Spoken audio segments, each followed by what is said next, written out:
Episode of Green Enterprise. I'm your host, Sid Haynes, and I'm really excited about today's conversation. We are joined by a serial entrepreneur and a tireless advocate for our home community in South Central Los Angeles and all communities disproportionately impacted by the war on drugs. She's the founder of the Life Development Group, co-founder of the Social Equity Owners and Workers Association, and after years of organizing and fighting, a vertically integrated license holder in what's referred to as the world's largest cannabis marketplace, which is the city of Los Angeles. Please welcome the owner of Gorilla RX Wellness Company, Ms. Kika Keith. Thank you for being with us, Kika. Glad to be here. Cool. So to start, you were raised in South Central Los Angeles. You know, the culture around cannabis in California is arguably unlike any other that I've ever seen, especially being from Mississippi. And because of the negative stigma is not as present, I think California is one of the leading innovators in all things cannabis. So tell us what it's like, to have grown up in South Central Los Angeles in terms of cannabis. Well, as well as it being one of the largest innovators, we see this large disproportionality of arrests and harm that has been done to the Black and Brown community. In Los Angeles, Black people represent 9% of the population, yet we're 40% of the arrest. And so growing up in South Central Los Angeles, we saw the effects of that as a child. You see the families with fatherless, motherless, because their parents are incarcerated. You see the destruction in our schools and the collateral damage.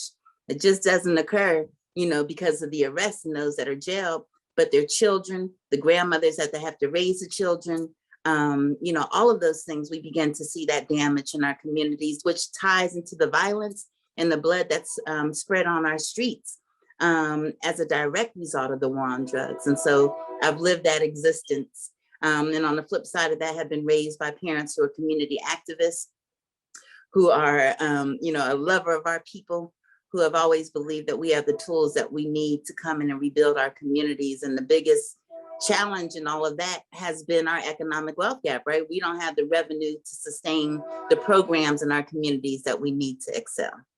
And that's where I feel cannabis is the key right now. Got it. So I want to talk about some of your prior business experience, but before we go there, I want to expound a little bit on something that you just said. So you literally grew up in a community that was disproportionately impacted by the war on drugs, and very much so. So 2017 is coming. Los Angeles is announcing that the city is going to create this adult use licensing scheme, and there's going to be a social equity component. So, I'm going to go back to your prior business endeavors, but at this point in 2017, what made you want to press pause on what you have been doing up to this point and venture into cannabis? And how important is that to be able to take, these negative experiences that you had in your community from cannabis and decide to venture into being a prospective at the time cannabis business owner? Interestingly enough, initially it was just an entrepreneurial pursuit. When I first learned that Los Angeles was going to go recreational and that it was on the ballot in 2017. Prior to that, I had started a beverage company and took a first to market beverage into Whole Foods in 2008. My mother's recipe that healed my daughter of asthma, Gorilla Life. And in that process, I utilized all of the tools in the community, the business development centers, the pro bono legal assistance, because I was literally starting from the bottom. I was homeless. CNN did a story on me when I first got started. And I had to learn how to work and how to create a business, take a product to market, right? Going from my mother's kitchen to the shelves of Whole Foods, there's a million steps in between. There's not resources in our community. And I started to see the parallels of what was happening with the social equity program in cannabis, right? An existing market, and now you're transitioning, but then there are not resources in our community to educate. And so I learned that through forming a beverage company, that it was a challenge. When I got my own manufacturing facility, I didn't know anything about quality assurance and health department regulations and audits. We making it in the blender in the kitchen. And so there was a great learning curve. I remember plenty of nights where we were making drinks at 3 o'clock in the morning just to avoid health inspectors because we had not figured out how to operate compliantly. When you go and have 50 different forms that you have to fill out to make sure that you're in compliance every time you manufacture. And so when I saw the opportunity to come into the cannabis industry, I felt that same fire that I had in Whole Foods back in 2008, being a first to market product. You know, I knew then brands were just going to start going on the shelves, like, hold on a minute.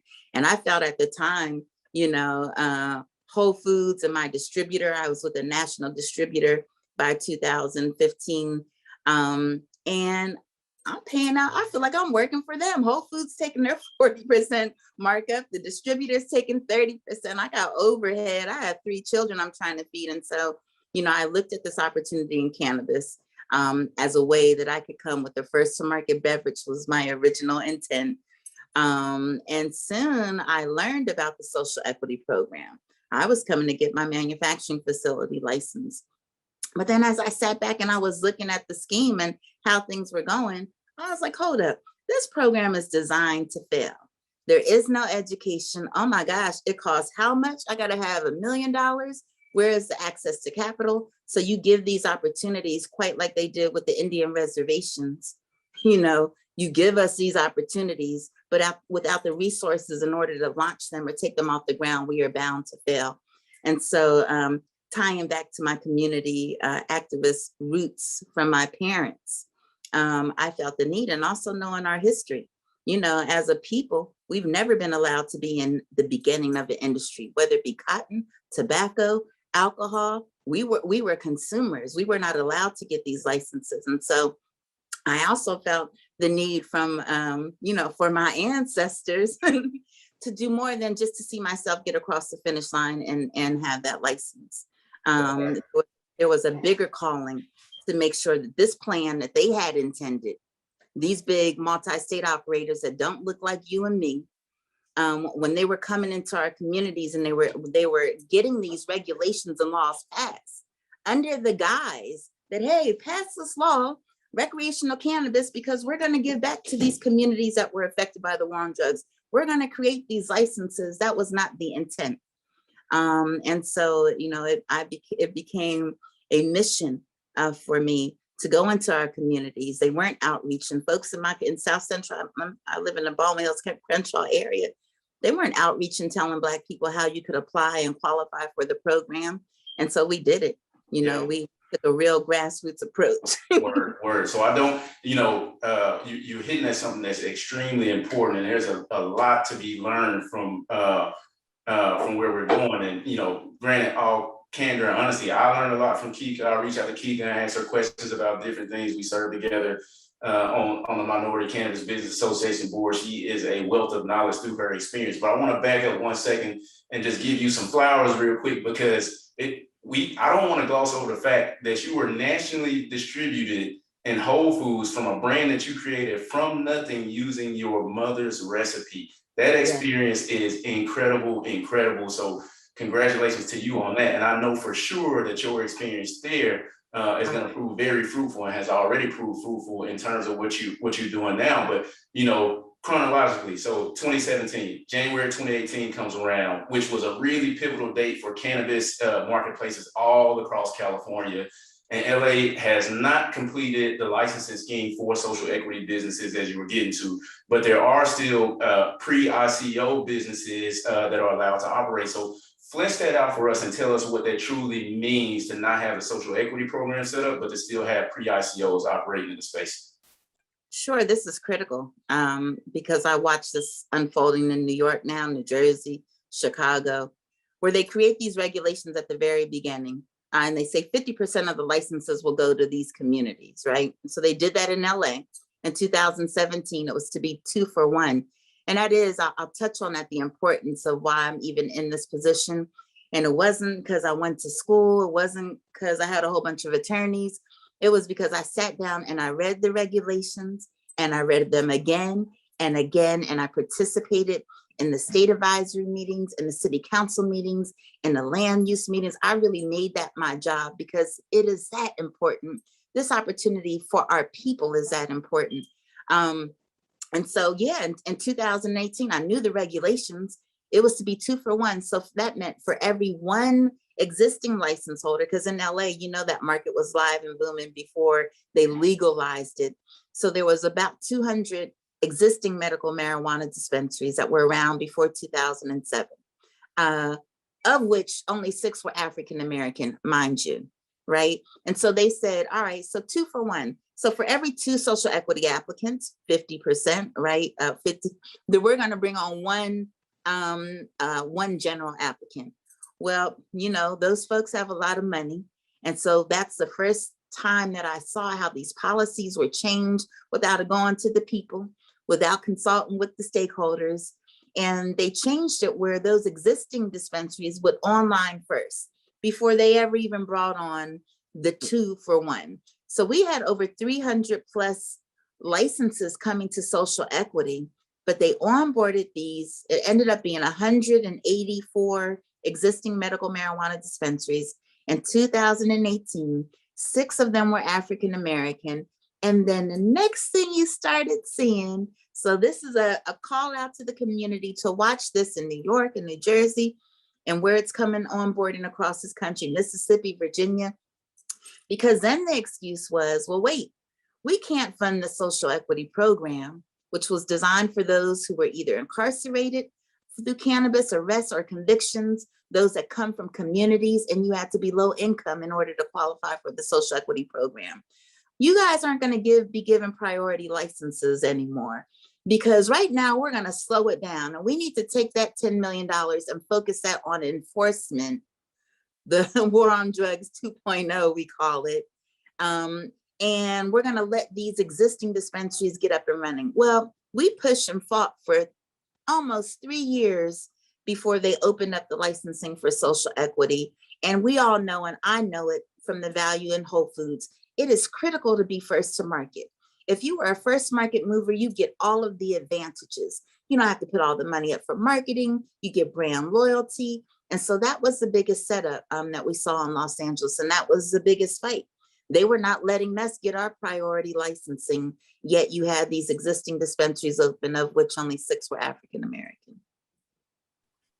Whoa. So, you know, when you say that you were at every meeting, I can attest. I used to have to be in City Hall on unrelated business for a lengthy period of time. And every time I was in City Hall, you were in City Hall. And not only were you in City Hall, but your entire community was in City Hall with you. And everybody, it was very organized. Everybody was speaking, you were engaged with all the council members, and everything that you said, everything that everybody said was very, very on point.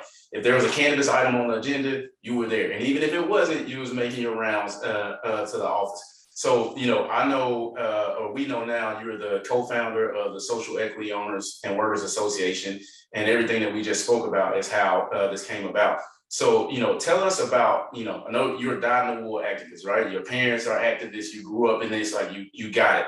Why is organizing so important when it comes to influencing the policy-making process? And tell us about some of the work that COA is what I would call it, has done to influence the policymaking process and to make sure that, you know, folks who look like us are well positioned to enter this marketplace. Yeah, well, I can tell you from coming from a place where I knew the history of our people, you know, I was kind of raised where voting was inconsequential. We weren't going to get the people that we needed in office. And so we were more about the grassroots activism always.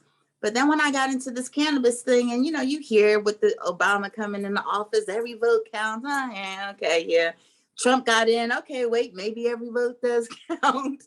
But I did not expect it to have such a personal effect on my life. And everything cannabis, it starts and ends at the policy. And so that's where it became we were training grassroots advocates, grassroots lobbyists, right? And so first it started off that we were just educating, going into neighborhood councils and teaching the health benefits, because our community has a big stigma. We're used to the trap shops. So the elders in our community ain't trying to hear nothing about cannabis. There is a stigma that exists. And so once we started going in and teaching the health benefits, then we started talking about the economic development side for those who want to be entrepreneurs, but also for them tax dollars that should be designated to go into the communities that were affected by the war on drugs.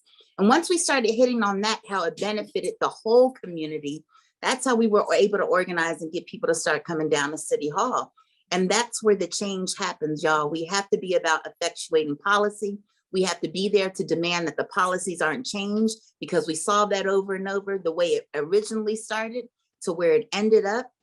If we weren't there putting in those talking points, giving those public comments, we would have seen this whole thing roll over us, and we would be non-existent in this industry like we have in our past. And so, yeah, I really understood the importance, and I also saw the effect. We didn't have hundreds of people, though. We would try at certain points. We would get buses that would go down to City Hall, but we made changes and effectuated policy with 30 to 40 people consistently showing up. We sat in those coffee shops in the community. We sat at the libraries. We read the regulations together. We got our talking points, and we were in unison about not just what benefited our own selves for our own generational wealth, but what benefited our community, and started to create legacy around the policies, so that when my 16-year-old wants to open up a cannabis business, those laws are already in effect and laid down. And so that's what we really began to see, the importance of us being engaged in the policy. That's awesome. And yeah, I feel like you already answered this, but just to hammer in on this particular point, so on first mover advantage, and for people who live in a jurisdiction where the city or state has already created a cannabis program, but it doesn't have a social equity or like restorative justice component. So to just ask more directly, what advice would you give to someone who is in the process of fighting for these sorts of initiatives in a city, county, or state that already has a cannabis program? And what advice would you give to someone who is advocating for these policies in a city or state that has no cannabis marketplace, period? Just thinking about the importance of first mover advantage and being able to start at the same time.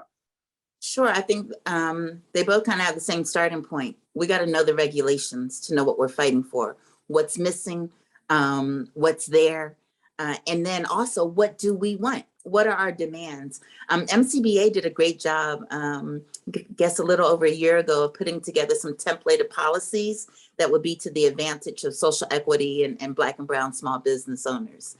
And so you have the starting point. You tap into that template. Okay, I like this part. What's LA doing? What did Oakland do? What did San Francisco do? What do we need in our community? And you begin to sculpt and create those demands and your recommendations.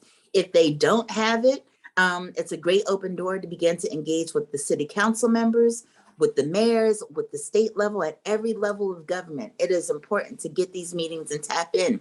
And one thing that I learned, it does not always have to be with the actual member themselves. Their deputies serve a position. And as long as we have enough voices saying the same thing, we start to see the change, but we have to apply pressure and we have to be consistent. One mantra that we moved with, and we still hold it to our hearts, is equity or war. And we said war, not in terms of violence, but in terms of the sustained effort until you win. And so that's the sort of attitude that we all have to get. We all have to understand the tremendous value that it will not only have, once again, for our own generational wealth, but for the members of our community, because those funds can go to health education. Those funds will go to youth prevention. Those funds will go to after school programs. We dictate that, right? These laws are not always on the initiatives. We create that language. That's happening right now in Los Angeles. You got organizations that are looking to put a new ballot initiative out, and it has to do with what we want to see. And I think that's where it starts. It just starts really from studying those regulations and organizing small groups to start pounding on these officials' head to make sure and demand. This is our reparations, that they began to start putting us as a priority. Got it. And I like to, ask everyone who holds a license, who comes on this particular question, because unfortunately, the reality is that you represent one of very, very few Black business owners, license holders in this industry, and even fewer considering the fact that you're a Black woman who is a license holder in this industry.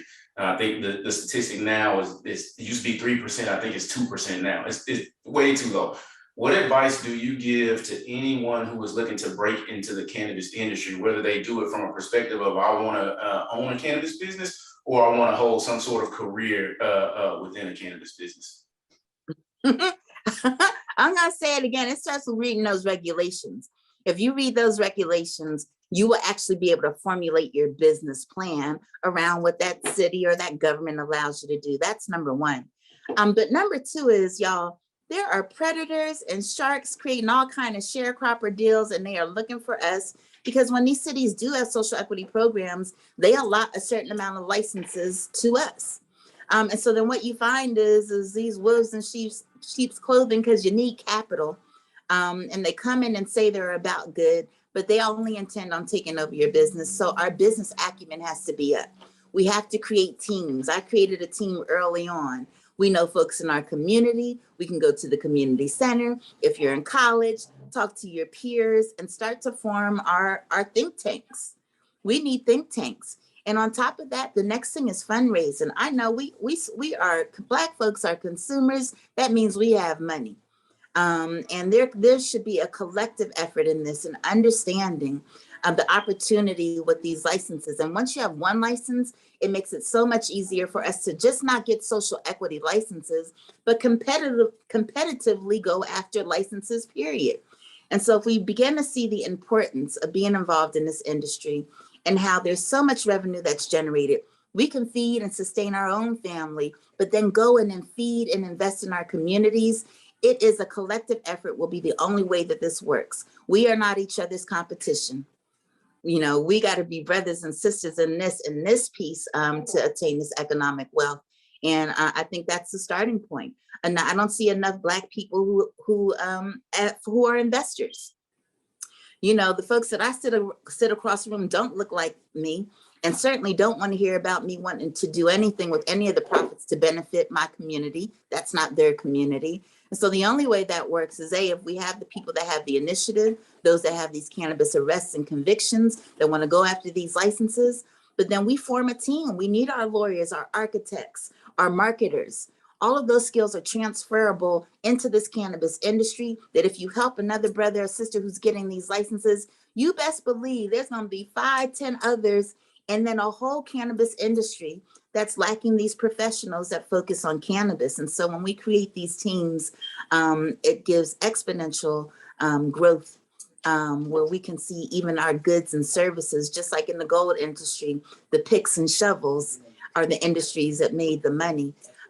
We began to form these teams, and then y'all out there who have the ability to invest in our people, become a part of the team. And that's how we'll begin to see the share of the market change, because we represent, what you say, Cedric, 2% of licenses across this country. White men represent probably about the other 90-something%. And so the only way that we'll start to see that change is if we all collectively come, because we should represent the amount of that we've been disproportionately arrested. 40% out here in LA, 40% of these businesses in the cannabis industry should look like you and I. And the only way that is if we collectively come together and pull our resources and our talent. I love it. So let's talk a little bit. I know you got a big day coming. Guerrilla Wellness Company is gonna be opening them doors soon. Just, yes. You know, what can we expect from Guerrilla Wellness Co? I know you got all this. You know, you've been on the shelves in Whole Foods across the nation. I'm excited to see what's getting ready to happen for you, and look forward to supporting you. What can we expect from Guerrilla Wellness? Well, community health is at the center of what we do. So wellness and the product and the range of products that we will have the largest selection of Black owned and social equity brands. So you know that when you come into our doors, you have a wider array of products that you can support Black businesses, number one. Number two, just even wellness. You know, we always just focus on the flower, but there's so many other different products that are out there. And so we plan on having close to 5,000 different SKUs in our store, so that, you know, your full wellness can be in effect. And then, you know, we put community first. So community education, you're not just coming in there to buy some weed, but you will be educated of how it affects your endocannabinoid system. If you have ailments, what you can do about it, so you understand why you're taking in what you're taking is a herb and it is medicinal. And we all need to understand that, so we're purposeful and intent and have the intent to heal ourselves as we are indulging, whether it be recreational or medicinal. And yeah, give back. You know, the whole reason why I'm doing that, I had a music academy in South Central LA called Sweet Strings. for inner city youth, all string instruments. And so our goal is to be able to use the funds that come in to outpour those into the community directly.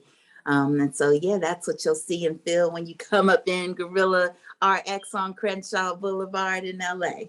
I love it. Big Kika, the big homie. I love it. I love it. So tell us, it is not giving away too much sauce at this point.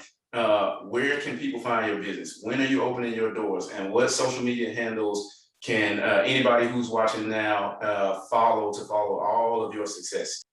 Yes, from the business side, and if you're want to learn how to get into the industry, track what we're doing. My Instagram is at Big Kika, Kika. Our Instagram for the business is Gorilla RX Wellness. And we're at 4233 Crenshaw, right down the street from Lamert Park. We'll be opening August 17th. GorillaRxWellness.com. You can check us out there.